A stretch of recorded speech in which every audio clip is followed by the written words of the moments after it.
أعوذ بالله السميع العليم من الشيطان الرجيم. بسم الله الرحمن الرحيم. السلام عليكم ورحمة الله وبركاته. الحمد لله، صلاة وسلاما على سيدنا رسول الله وعلى آله وأصحابه ومن والاه. قال رب اشرح لي صدري ويسر لي أمري واحلل عقدة من لساني يفقهوا قولي. اللهم زدنا علما وارزقنا فهما جيدا. اللهم ذكرنا ما نسينا وعلمنا ما جهلنا. اللهم انفعنا بما علمتنا وعلمنا ما ينفعنا. آمين آمين ya rabbal alamin. Tuan-tuan yang dirahmati Allah Subhanahu wa taala, alhamdulillah, marilah kita merafakkan kesyukuran kepada Allah Subhanahu wa taala kerana Allah Subhanahu wa taala masih mengizinkan kita untuk hadir di rumah Allah Subhanahu wa taala ini sebagai menyahut seruannya, sebagai menyambut sunnah Rasulullah sallallahu alaihi wasallam, sebagai suatu cara untuk kita menzahirkan syiar agama kita, untuk kita berkumpul menunaikan solat secara berjamaah. Mudah-mudahan jihad yang kita lakukan ini akan menempatkan kita dalam kalangan orang-orang yang soleh, dalam kalangan orang-orang yang beriman dan beramal soleh sebagaimana yang dinyatakan ataupun yang ditegaskan oleh Ustaz-Ustaz ini tempoh hari. Sesungguhnya orang-orang yang masuk syurga adalah orang-orang yang beriman dan orang-orang yang beramal amal soleh. Mudah-mudahan. Alhamdulillah, pada malam ni kita akan menyambung perbahasan kita dalam hadis yang kedua, tentang rukun iman, rukun Islam dan juga tentang ihsan. Dan kita masih lagi membicarakan ataupun masih lagi membincangkan tentang zakat, tentang zakat rukun yang ketiga, dalam hadis Jibril, hadis Jibril tu, dan insya-Allah kita sambung pada malam ini berkenaan dengan sambungan perbincangan tentang zakat sebelum kita masuk pada rukun yang keempat, iaitu berpuasa bulan Ramadan.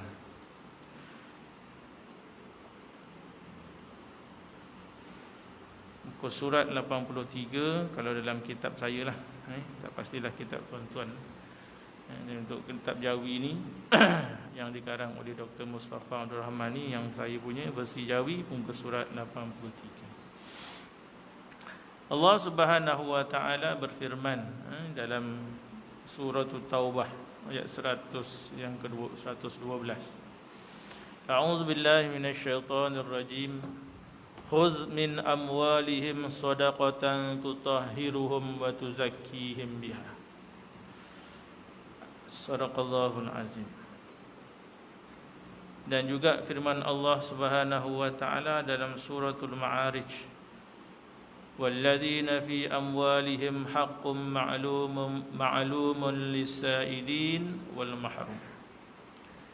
Ayat yang pertama tadi, Allah Subhanahu wa taala telah memerintahkan supaya diambil harta-harta daripada kalangan orang-orang yang beriman sebagai sedekatan, sebagai suatu pemberian, sebagai suatu, bukan sedekah kat sini maksud apa yang kita faham sebagai sedekah, tetapi suatu pemberian tutahhiruhum, yang berfungsi untuk membersihkan mereka, wa tuzakkihim biha, dan menyucikan diri mereka dengan sedekah yang telah dikeluarkan ataupun yang telah diambil. Dalam ayat ini Allah Subhanahu wa taala menggunakan lafaz amar, fi'il amar, khuz, dengan maksud ambillah, ataupun dengan maksud hendaklah engkau ambil wahai Muhammad. Dan juga perintah ini ditujukan kepada ulil amri, sebab Nabi Muhammad pada masa itu merupakan pemimpin negara Islam, maka ia terpakai juga kepada pemimpin-pemimpin negara Islam yang lain. Kalau dulu di Madinah, sekarang di mana-mana sahaja yang mana pemerintahnya ataupun kerajaannya adalah kerajaan Islam, macam contoh Malaysia kita lah, maka menjadi tanggungjawab kepada kerajaan untuk mengambil, badan yang berkenaan untuk mengambil harta.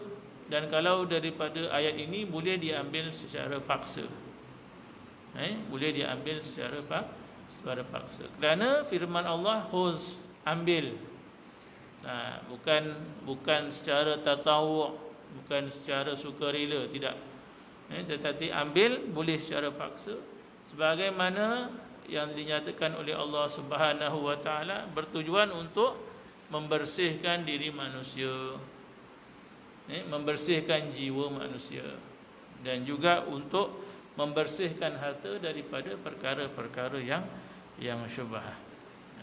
Sebab itu, kalau tuan-tuan ingat, beberapa tahun lepas, masa tu saya masih ada di Bandar Sultan Sulaiman, tahun bila tu? 2006. Sudah ada enactment yang telah diluluskan sebenarnya di negeri Selangor ni untuk mengambil secara compulsory, secara wajib, daripada pendapatan, khususnya kepada yang kekitangan kerajaan, untuk mengambil secara wajib zakat pendapatan daripada payslip masing-masing. Cumanya belum diluluskan. Sampai sekarang ni kalau tak silap saya masih belum diluluskan. Tetapi telah digubal enactment itu. Kerana apa? Kerana memang Allah perintahkan khuz, ambil. Nak bayar, tak nak bayar, ambil. Kerana itu memang sudah menjadi kewajipan kepada pemerintah untuk melaksanakan, dan juga kepada kita untuk menunaikan zakat itu, sama ada bukan hanya zakat fitrah tetapi zakat-zakat yang lain, harta dan sebagainya. Walladzina fi amwalihim haqqun ma'lumun lis-sa'ilin aw lis-sa'ili wal mahrum. Dan sesungguhnya pada harta mereka itu, iaitu harta orang yang beriman, haqqun ma'lumun, suatu portion ataupun suatu bahagian yang diketahui. Maksudnya kat sini, bahagian yang wajib dikeluarkan sebagai zakat. Lisaili wal mahrum, sama ada orang bahagian kepada orang yang meminta ataupun orang yang menahan dirinya daripada meminta. Ada hak. Allah Subhanahu wa taala menggunakan perkataan hak, maksudnya memang itu adalah hak kepada orang-orang yang dibolehkan menerima zakat itu. Yang 8 asnaf tu. Bukan asnaf tu maksudnya orang miskin saja, kan? Ada 8 asnaf, termasuklah fakirnya, miskinnya, orang yang berjuang fi sabilillahnya, kan? Orang yang berhutang. Jadi kalau ikutkan, kalau kita berhutang secara syar'i, kita pun boleh menerima zakat. Tapi kalau berhutang kerana nak tukar MyB putih kepada A380, tak boleh lah, kan?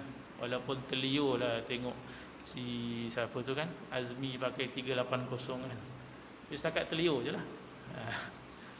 Ini hutang yang syar'i. Hutang kerana nak membeli makanan, hutang kerana orang kata untuk nafkah keluarga dan sebagainya, boleh, dibolehkan.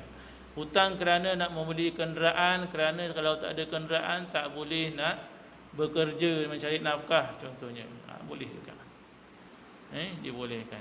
Jadi itu semua adalah contoh-contoh orang yang, ataupun dalam kalangan orang yang asnaf itu tadi. Jadi ada hak, dan kita sebagai orang yang beriman, untuk menyempurnakan rukun Islam kita, maka kita kena berilah. Kita kena berusaha untuk kira, kena berusaha untuk dapatkan maklumat, kan? Patut tak aku ni dikenakan zakat? Jangan buat tak tahu. Belum kot, kan? Asyik kira belum kot, kan? Nampak tu orang kaya tu pun dia tak bayar zakat, aku ni apa lagi? Jadi kena dapatkan maklumat. Kena tanyalah lembaga zakat, orang yang berkenaan. Kena tanyalah ustaz-ustaz yang mahir. Saya pun tak mahir bab zakat ni. Zakat fitrah boleh lah, kan? Macam mana nak kira zakat perniagaan? Jualan terkumpul melebihi 2 juta. Ataupun jualan terkumpul melebihi 500,000. Kena ke tak kena? Kena pergilah lembaga zakat, tanya macam mana, kan? Kita bagi expenses kita, apa semua kita dan sebagainya. Tolonglah dia kira. Dan mereka ada tenaga-tenaga yang berkepakaran untuk nak kira macam mana. Sekarang ni banyak orang niaga online.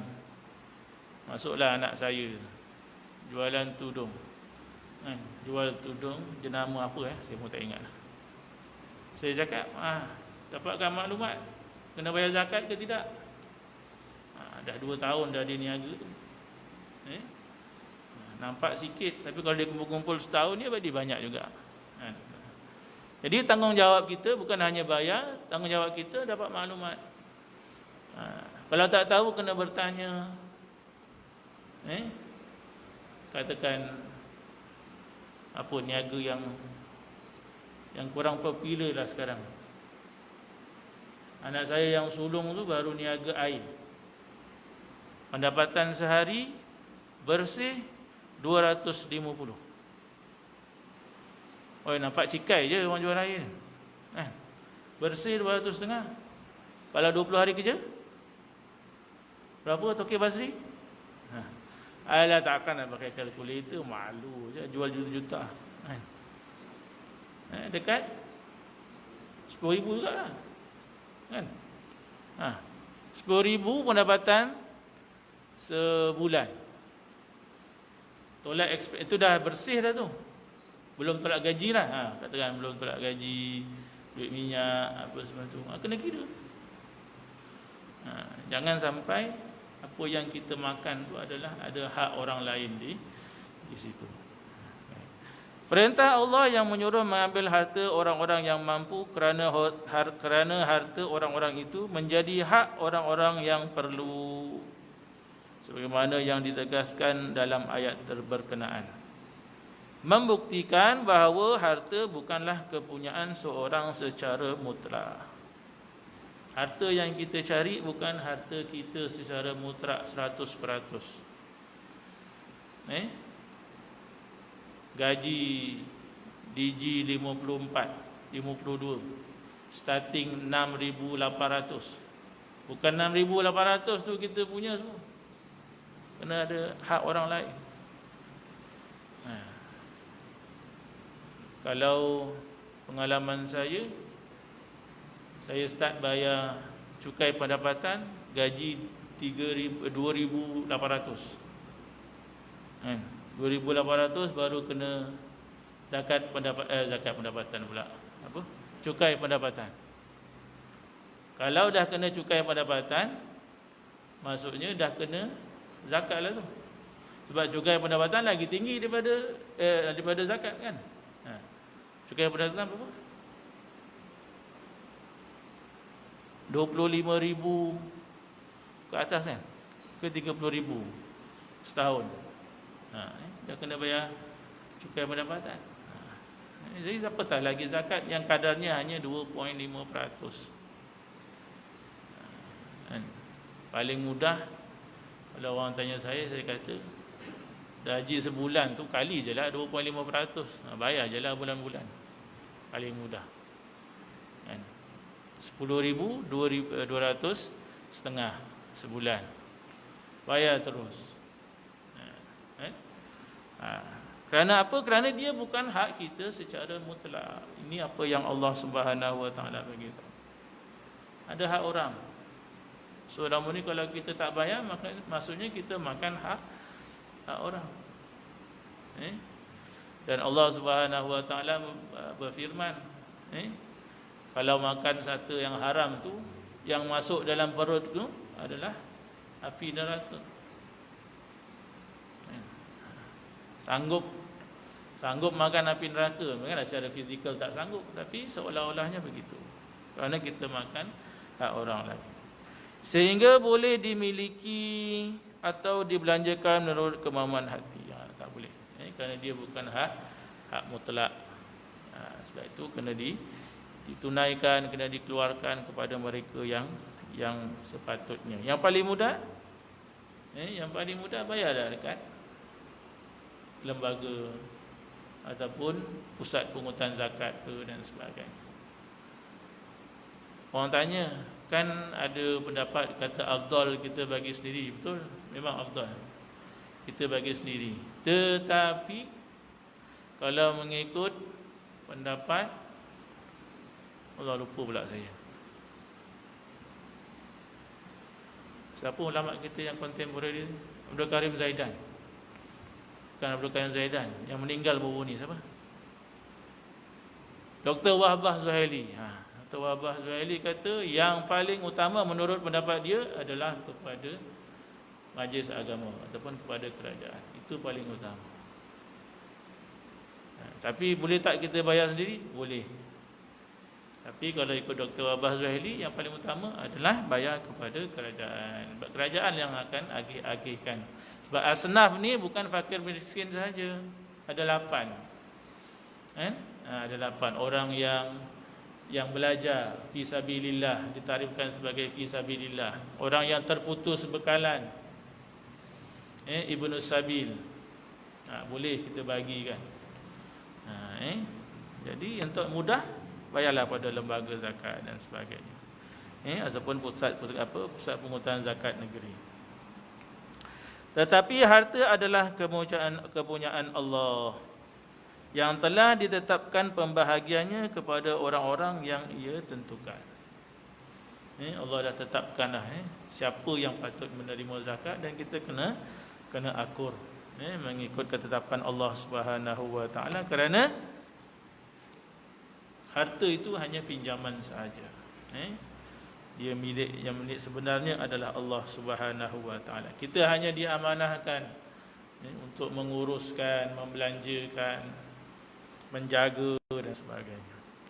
Dan pembahagian yang ditentukan itu wajib dikeluarkannya menurut ketetapan syariat. Ada ketetapan-ketetapannya, syarat-syaratnya, rukun-rukunnya dan sebagainya. Harta yang macam mana yang wajib dikeluarkan zakat, bukan semua harta, kan?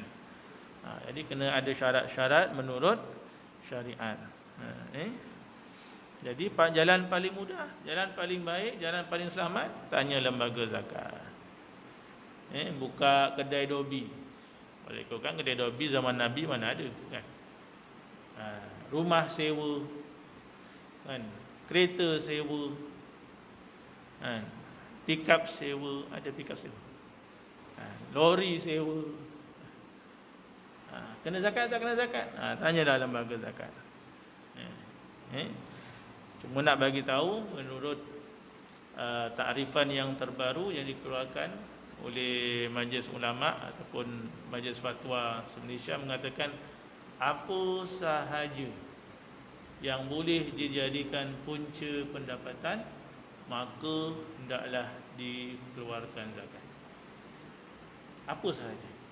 Sekarang ni orang niaga apa? Asalkan dia bentuk perniagaan, bentuk punca pendapatan, cuci kapet, surau, kan? Kalau dia menjadi punca pendapatan, mungkin kena keluarkan zakat. So apa hal, tanyalah lembaga zakat secara mudah.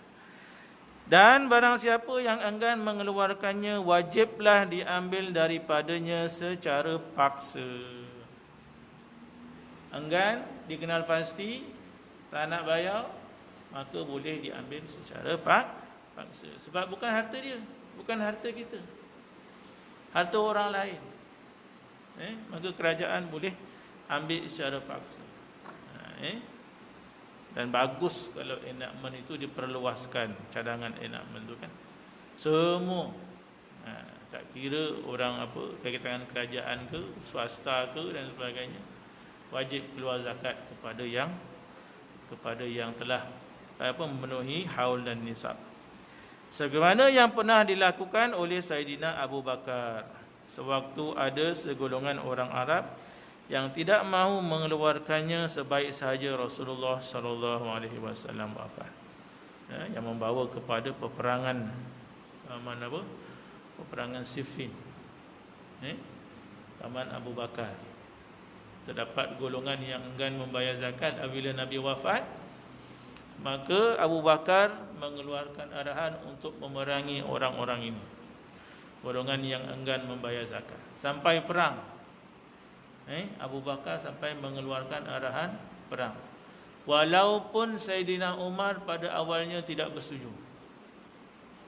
Tak setuju, mana boleh, sebab mereka orang Islam juga, mana boleh memerangi orang Islam. Tapi berlaku kemudian perbahasan antara Sayyidina Abu Bakar dan juga Umar, dan akhirnya Umar pun akur dengan alasan-alasan dan hujah-hujah yang diberikan oleh Sayyidina Abu Bakar.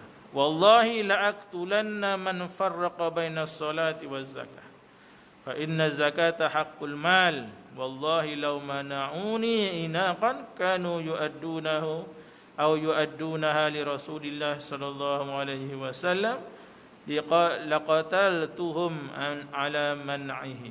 Hadis riwayat Imam Bukhari. Demi Allah, sesungguhnya aku akan memerangi mereka yang membezakan antara solat dan zakat.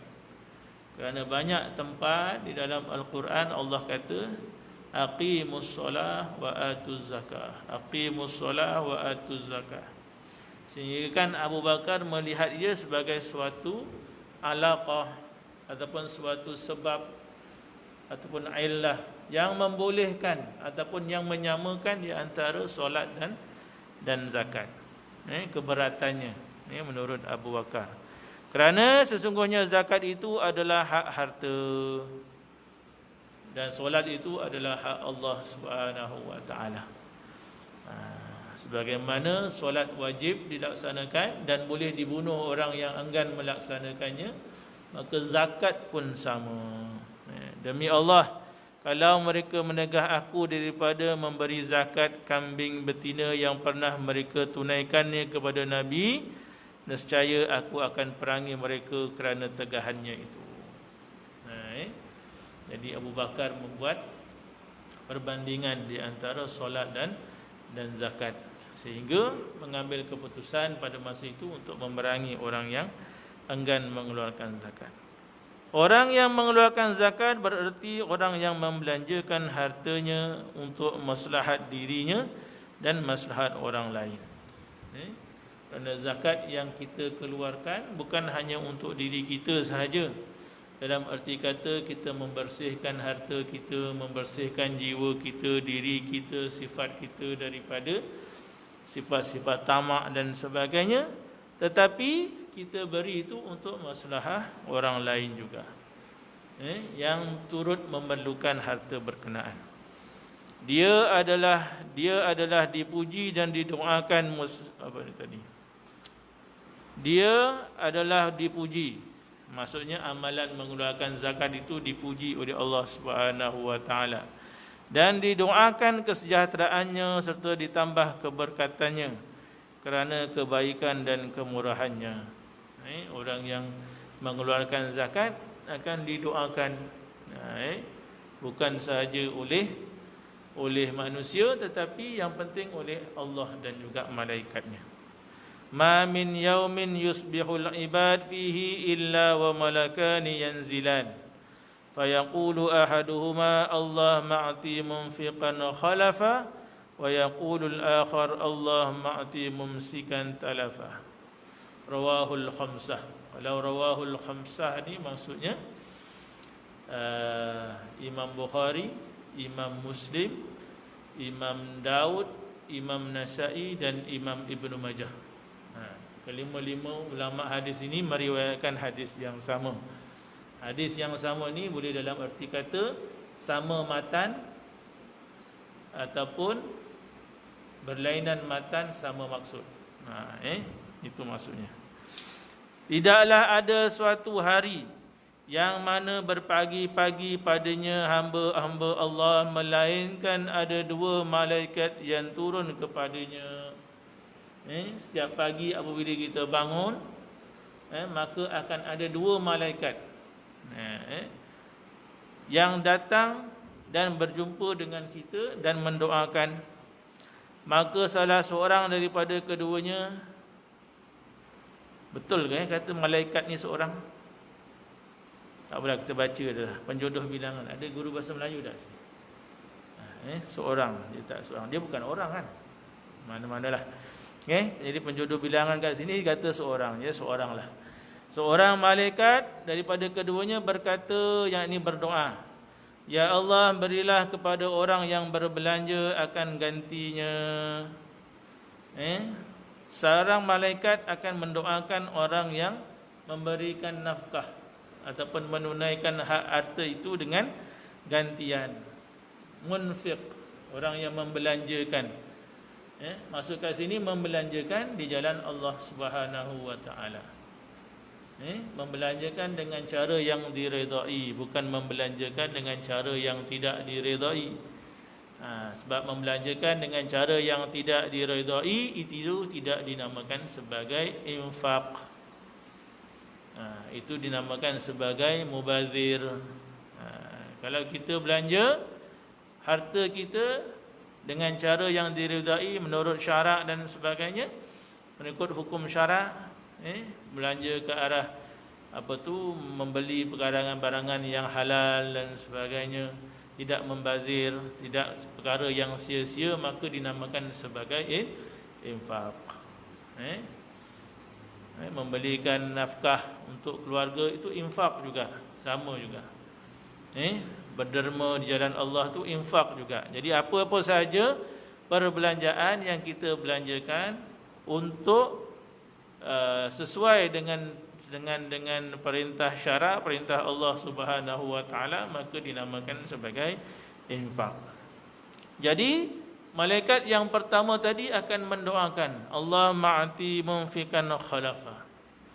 Apa sahaja yang kita belanjakan yang berupa infak, yang boleh dikategorikan sebagai infak, maka malaikat itu mendoakan agar Allah mengganti apa yang telah kita infakkan. Termasuklah zakat tadi, derma dan sebagainya. Wa yaqulul akhar, dan berkata lagi satu, Allah ma'ati mumsikan talafa. Ya Allah, berilah kepada orang yang enggan berinfak ini akan kehancuran hartanya. Kehancuran harta itu bukan maksud duit kita hangus. Bukan hanya bermaksud duit kita dicuri, tetapi mungkin daripada segi kesihatan ke, kita terpaksa belanja duit untuk kesihatan kita ke, kan? Orang lain beli murah, kita beli mahal, kan? Orang lain beli rambutan anak sekolah berapa ringgit sekilo? RM8. Kita beli RM12. Yang RM8 itu yang untung lah, kan? Sampai bila? Senin. Iklan. Jadi siapa-siapa yang nak beli rambutan anak sekolah boleh kontak Encik Basri kita, RM8 je sekilo. Betul tak? RM8. Tak boleh, nanti PM dia lah. Lebih-lebih ni bukan dapat makan cuma pun. Okey. Alright. Jadi mungkin dalam bentuk itu, kan? Ataupun dalam bentuk kita beli kereta. Kita beli kereta tak tahan, orang lain beli kereta tahan, tak ada masalah. Mungkin dalam bentuk itu. Ataupun kita nak pergi kerja terpaksa bayar tol mahal, orang lain pergi ke tempat yang sama tapi tak bayar tol mahal. Mungkin dekat situ. Jadi banyak cara Allah Subhanahu wa taala nak menghancurkan harta kita, mengurangkan harta kita. kalau kita enggan memberi nafkah, enggan berinfak itu tadi. Dan salah satu cara infak kita adalah dengan membayar zakat. Itu penting, zakat itu. Orang yang tidak mengeluarkan zakat dianggap sebagai orang yang bakhil. Yang tidak mengeluarkan zakat adalah orang yang bakhil, yang kedekut. Hartanya akan menjadi alat untuk menyiksanya di akhirat kelak. Dan harta yang sepatutnya kita keluarkan itu akan menjadi alat untuk menyiksa kita. Sebagaimana sabda Rasulullah sallallahu alaihi wasallam, "Man atahu Allahu malan falam yuaddi zakatahu mithlu lahu yaumal qiyamah syuja'an aqra lahu zabibatani yutawwiquhu yaumal qiyamah thumma ya'khudhu billah zamataihi thumma yaqul ana maluk ana kanzuka thumma tala wala yahsabanna alladhina yabkhaluna bima atahumullahu min fadlihi huwa khairal lahum bal huwa syarrul lahum sayutawwaquna ma bakhilu bihi yaumal qiyamah." Ali Imran. Barang siapa yang diberikan Allah akan harta, kemudian ia tidak mengeluarkan zakatnya, akan dirupakan baginya pada hari kiamat seekor ular yang botak kepala, oleh ketiadaan rambut kerana terlampau lama hidupnya dan banyak pula racunnya. Ular ada rambut ke? Ini hadis Nabi ni. Hadis Nabi cakap macam ni. Nak memberi gambaran, ular tu dah hidup lama, dan banyak bisa sampai tak keluar rambut. Sebab itulah ular tak ada rambut ke tak? Mungkin dulu sebelum ada bisa dia ada rambut. Wallahu a'lam. Tapi itu tafsiran hadis ini. Jadi sebab ada racunnya kuat sampai tidak ada rambut. Lagi mempunyai 2 tumpuk hitam di atas 2 matanya yang membelitkannya pada hari kiamat. Ada 2 tumpuk hitam atas mata. Ular apa ada 2 tumpuk hitam atas mata? Tak jumpa dah kot kat dunia ni. Itu je lah. Ini ular hari akhirat. Digambarkan dalam hadis ini akan membelit orang yang enggan mengeluarkan zakat. Kemudian dia menyentuh dengan 2 belah mulutnya, seraya berkata, "Aku ini harta engkau, aku ini perbendaharaan engkau." Kemudian Rasulullah membaca ayat yang berkenaan tadilah, surah Ali Imran, "Dan janganlah orang-orang yang bakhil dengan apa yang telah diberikan kepada mereka diberi kelebihan dari kelebihan itu, menyangka bahawa itu baik bagi mereka, bahkan itu jahat bagi mereka. Akan digantungkan di leher mereka apa yang mereka bakhilkan dengan dia pada hari kiamat."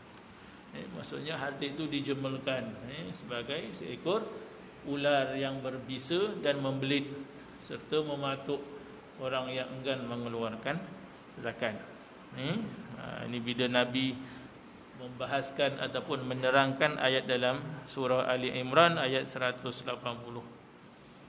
Jadi maksudnya janganlah kita berbangga-bangga dengan harta sampai kita tak nak mengeluarkan zakat, dengan alasan takut rugi dan sebagainya, berkurang harta kita dan sebagainya.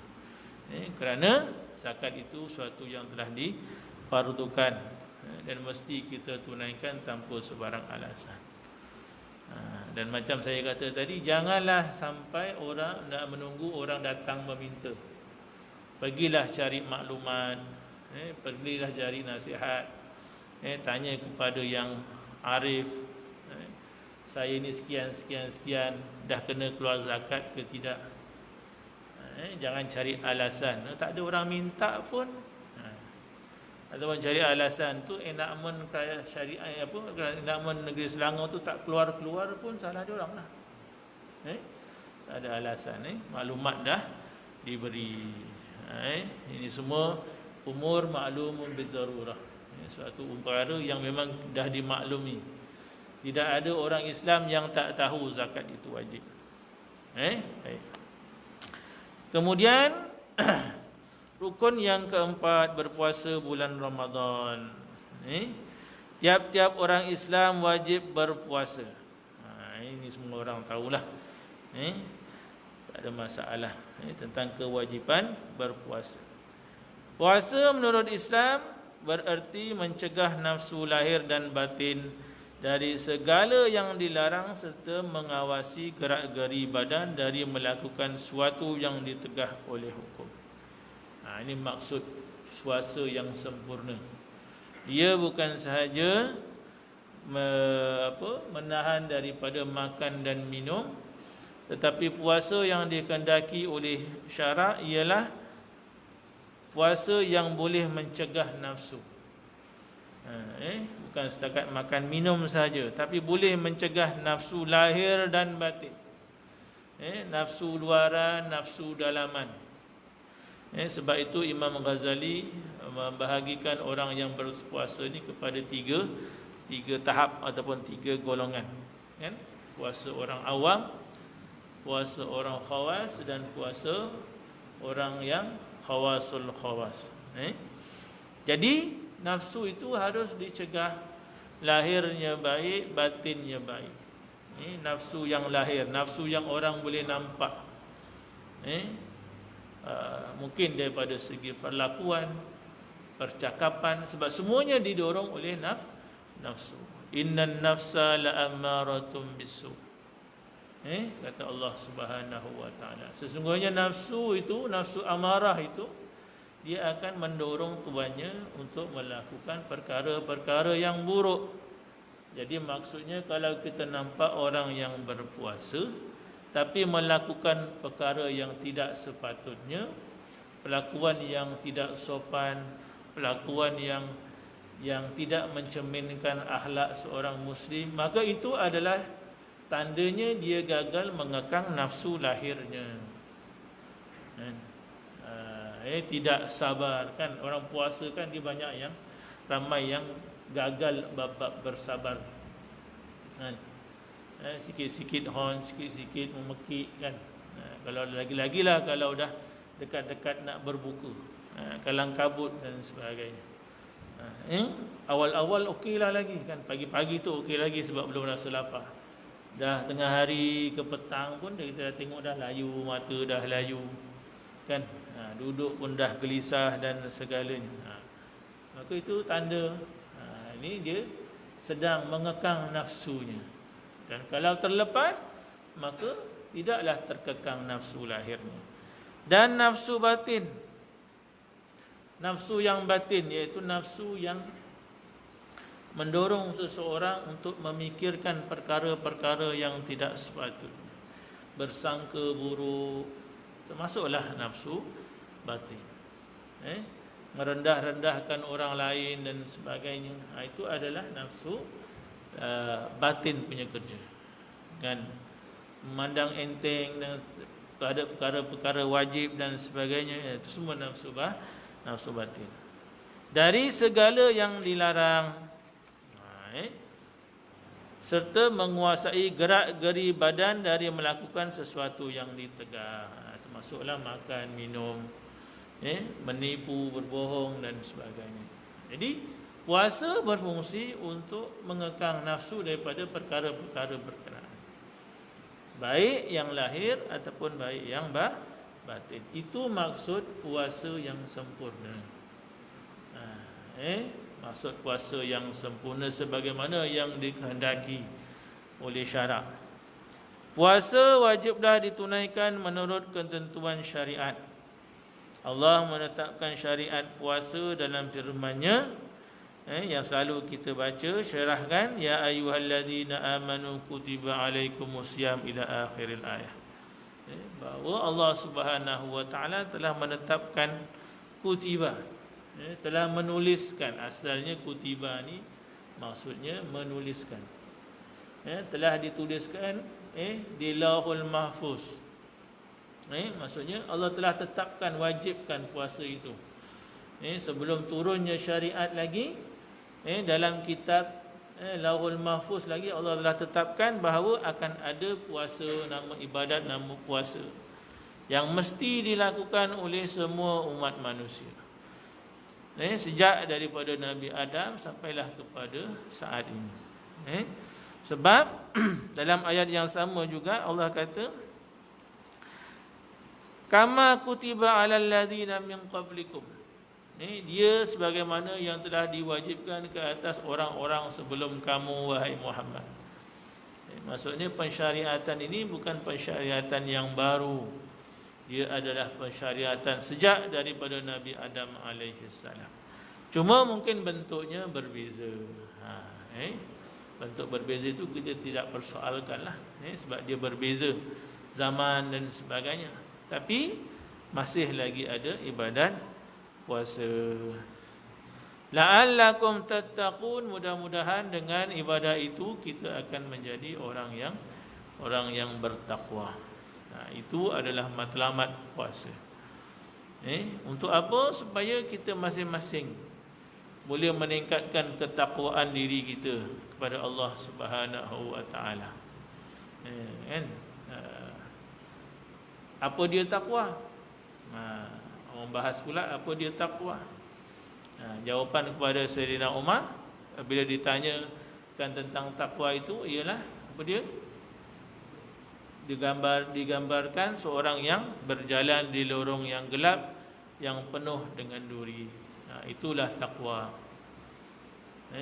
Iaitu usaha kita untuk kita tidak melanggar perintah Allah Subhanahu wa taala, tidak melanggar larangan Allah Subhanahu wa taala, berusaha menunaikan segala perintah.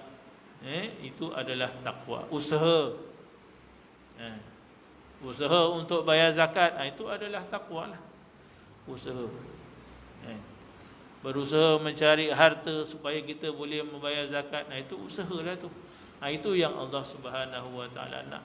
Usaha kita untuk membuktikan kita bertakwa. Cuba menahan diri dari perkara-perkara yang haram. Cuba menggesakan diri untuk melakukan perkara ataupun ibadat yang disuruh oleh Allah Subhanahu wa taala. Usaha itu namanya takwa. Yang penting apa yang kita usahakan, bukan hasil yang kita dapat. Ayat tersebut menerangkan perintah puasa. Habiskan perenggan ni.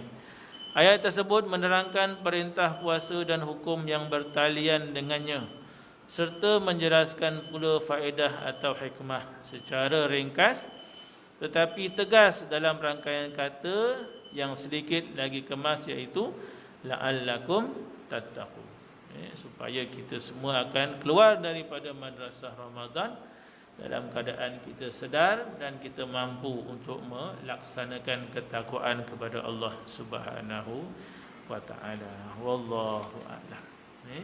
Yang baik daripada Allah Subhanahu wa taala, salah dan silap daripada kelemahan saya.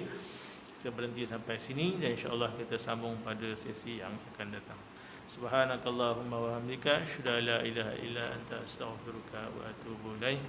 Wal 'asr insana lafi khusr illa alladziina aamanu wa 'amilus shalihat wa tawassaw bil haqq wa tawassaw bis sabr. Assalamualaikum warahmatullahi wabarakatuh.